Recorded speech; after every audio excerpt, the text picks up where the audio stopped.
quarantine fiasco, which I think stands alongside the testing fiasco, to me feels like a point that's worthy of focus because it seems more fixable. The testing thing, we obviously screwed that up royally as a country. They are trying to scale it up. A lot of effort is going into that. It's still going to take a long time, and it will hamper our efforts until we've got it in place.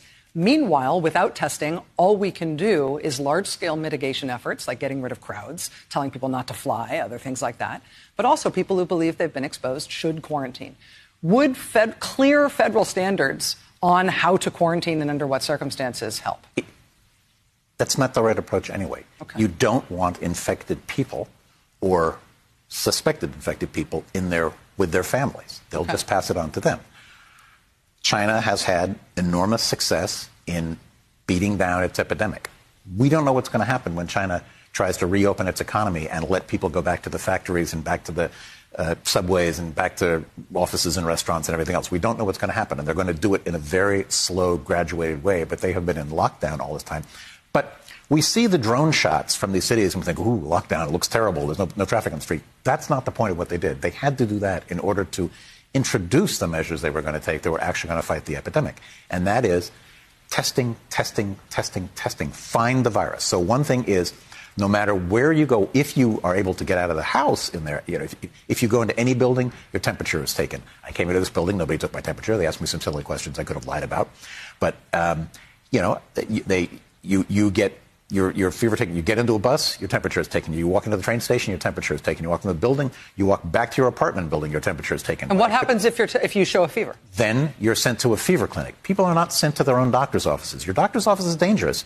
One of those tests will make you cough, usually cough or gag, and then you've infected the doctor. And then the doctor's office is out, and you've possibly infected everybody else in the waiting room. So they are sent to specific fever clinics, which the Chinese have had since they battled SARS back in 2002. They designed these and basically mothballed them. It's usually an entrance to a hospital. It's separate from the main entrance. They're met by people in complete protective gear. The temperature is taken. They're asked quickly what their symptoms are, whether they've been exposed, how they've been exposed.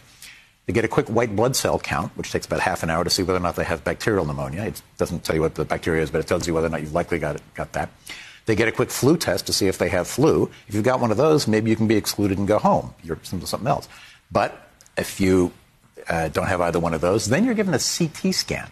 CT scans in this country take half an hour to an hour, and they're extremely expensive things. There they have portable CT scanners. They have pushed people through those things at the rate of 200 a day. Couple of slices of the lungs, and that's all, to see whether or not there are these ground glass opacities in both lungs that are a pretty good indication of this. All right.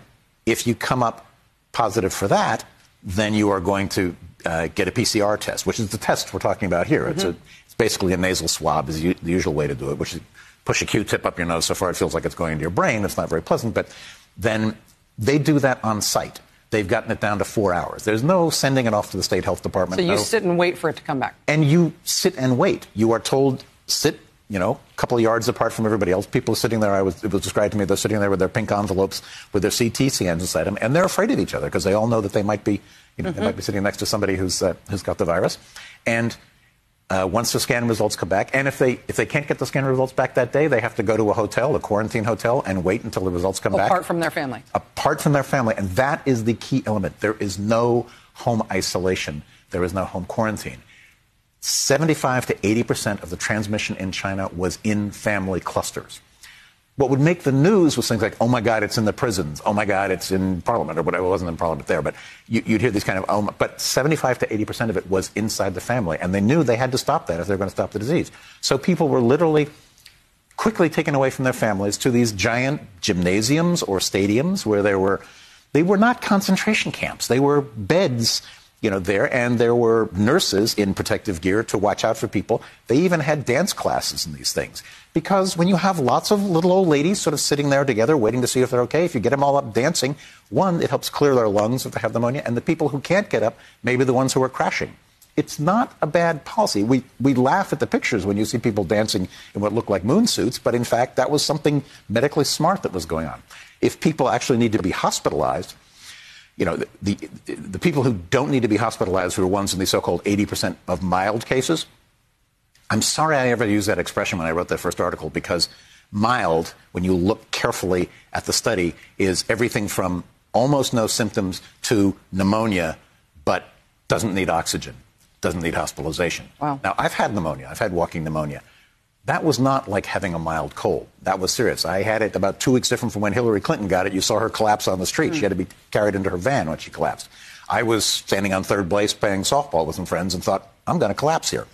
And, went to the doctor the next day. So those are the cases. They're isolated away into hospital. And people actually sort of move through the system. Suspect cases, mild to moderate cases, and hospitalized, severe, and critical cases who are actually in hospitals. And the crucial thing about that system is break the chains of transmission and also do what you can to keep the hospitals from getting overwhelmed. Because when the hospitals get overwhelmed, you have to say, okay, she lives, but he dies, and he dies, or whatever.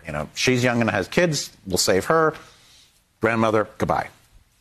Those are the choices they are making in northern Italy right now, and they're going to be making them all over Italy pretty soon.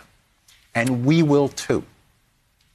Donald McNeil, science and health reporter for the New York Times. People are going to clip this and send it to their local health department for having you describe this because of the distance between what you're describing and what we're doing and what we're preparing for. But thank you. Donald McNeil, reporter for the New York Times. Thank you for being here.